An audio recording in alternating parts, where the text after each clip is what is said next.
Don't summon the woman, no matter how lonely you are.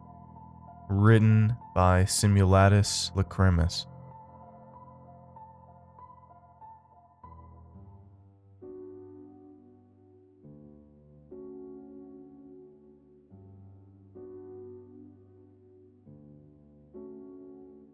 I've always been shy. Most people find me a bit weird when I start talking. Some even tell me this. I'm not ugly, but I'm by no means beautiful either. So when everyone else started being interested in dating and started having significant others, I just sat back and knew I wouldn't be one of those teens sneaking out to meet up with my girlfriend. It wasn't sad. I knew I would meet my special someone later. Then came university, and afterwards my first job, and before I knew it, I was 25 and had never even kissed a girl. I heard about the woman online. I thought it was an urban legend or a scary story.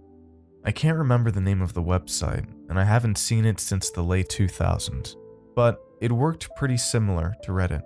Lots of different forums and lots of different people in the different forums. I spent a lot of time in the relationships and love forum. I guess I was living a little bit through other people's stories, while also preparing myself to be a good girlfriend. I noticed if something was brought up frequently as a problem in people's relationship, and took a mental note not to do that in my own future relationship. But that wasn't what changed my life, no matter how important remember to communicate seems to be. It was the post about the woman. I can't remember exactly how the post was phrased, but it was written by a guy in his late teens. His story seemed a lot like mine. He was weird, quiet, a bit of a wallflower, and desperate to find love. He'd finally found a way, and he wanted to share it with us. It worked for people with trouble in their relationships too. He'd heard about the woman from a friend of a friend, and he tried a few times to summon her, and finally found a way to do it. He wrote us a guide and wished everybody good luck. The day he posted the guide was his 1-year anniversary with his girlfriend, and he wanted us to have the same kind of amazing love that he had. I won't share his guide, but it seemed like a very creative and original take on Bloody Mary. Not that it involved a bathroom, or that the woman even has a name as far as I'm aware, but it involved repeating a phrase in a particular place. The woman didn't appear straight away. It took 2 days before she appeared in the middle of the night. When I woke up at around 3 a.m., she stood at the edge of my bed. The guy had written in his post that this would be how she appeared, but I was still extremely spooked. I tried summoning her because I was lonely, and well, I thought it most likely wouldn't work out and nothing would happen. There was nothing to lose, I thought. But there she was, standing at the edge of my bed, only a dark silhouette until I turned on the lamp at my bedside table. She was stunning, and I mean that. Perfectly smooth white skin, long blonde hair, perfect curves, and her pink lips curled upwards in a smile. She was wearing a white dress, and she looked like a photoshopped model from a fashion magazine. You know how we think beautiful people must automatically be kinder, smarter, and more trustworthy because of their looks? Yeah, that's the only explanation I have as for why I didn't freak out when I turned on the light, but actually started feeling a bit warm inside. She was in my bedroom, which meant she was real, which meant I didn't have to be all lonely and alone for the rest of my life. I sat up in bed and remembered I had to say a phrase to her, and I won't tell you what that phrase is, but it was basically a different way of asking her if she could help me find love. She said yes, and asked me if I would give my heart for love. Like, my literal heart? I asked.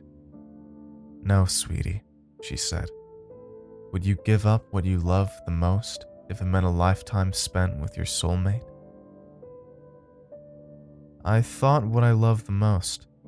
It's not that easy to figure out what you love the most, especially not when you've just woke up with a stranger standing in the middle of your bedroom. I had a cat back then, a white little thing I called Sally. I loved my parents, but they lived far away. In that moment, I loved Sally the most, but I feared a life without true love more than I feared losing Sally. So, I said yes. "Will you kill my cat then?" I said to the woman. "Your cat?" "No," she said and laughed. "I was just asking a question, my love. I won't kill your cat." "Okay," I said. "Thank you, I guess."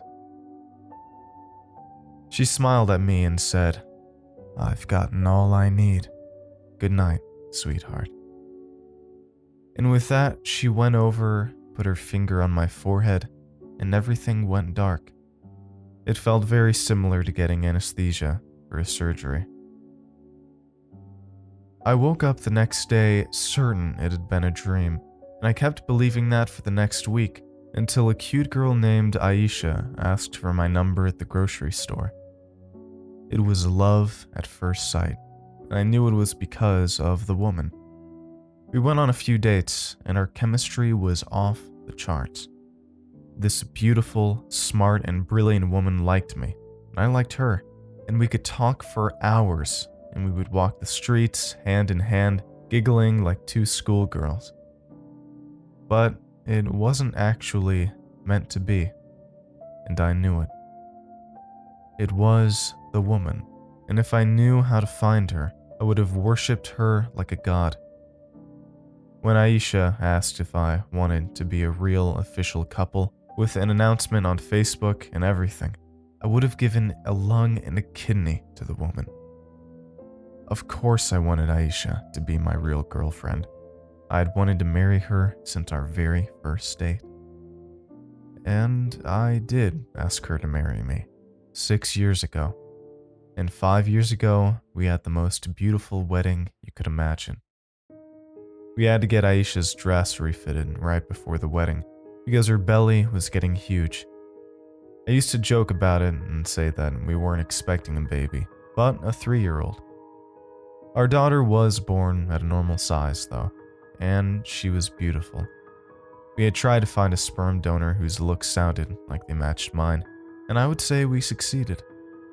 Emily had Aisha's eyes and smile, but the hair and nose could just as well have been mine, even though the features didn't come from my DNA.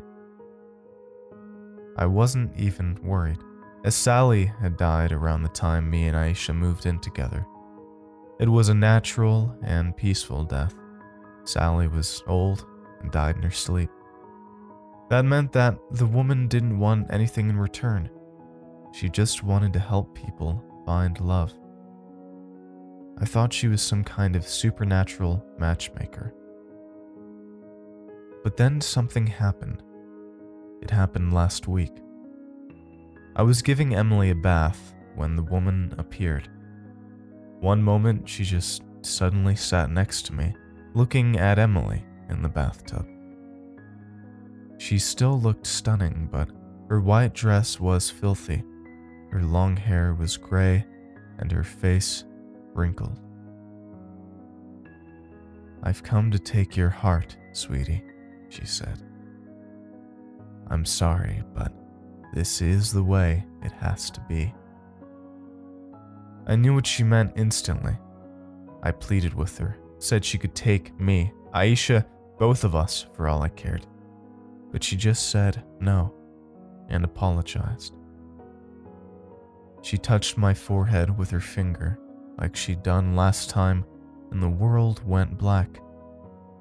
In the split of a second before I fell asleep, I hoped I wouldn't wake up again. But I did. It was Aisha's screams that woke me up. It's been a lonely, horrible week. Aisha is at a friend's house, I think. The police thought it was an accident, that I passed out from exhaustion. I just wished it had been me or Aisha. I haven't been able to find the post or the forum again, or anything else on the internet about the woman. I'm sharing this so you know what to do if you ever find a post telling you how to summon a woman that can help you find true love. Ignore it. Being lonely isn't the worst that can happen to you.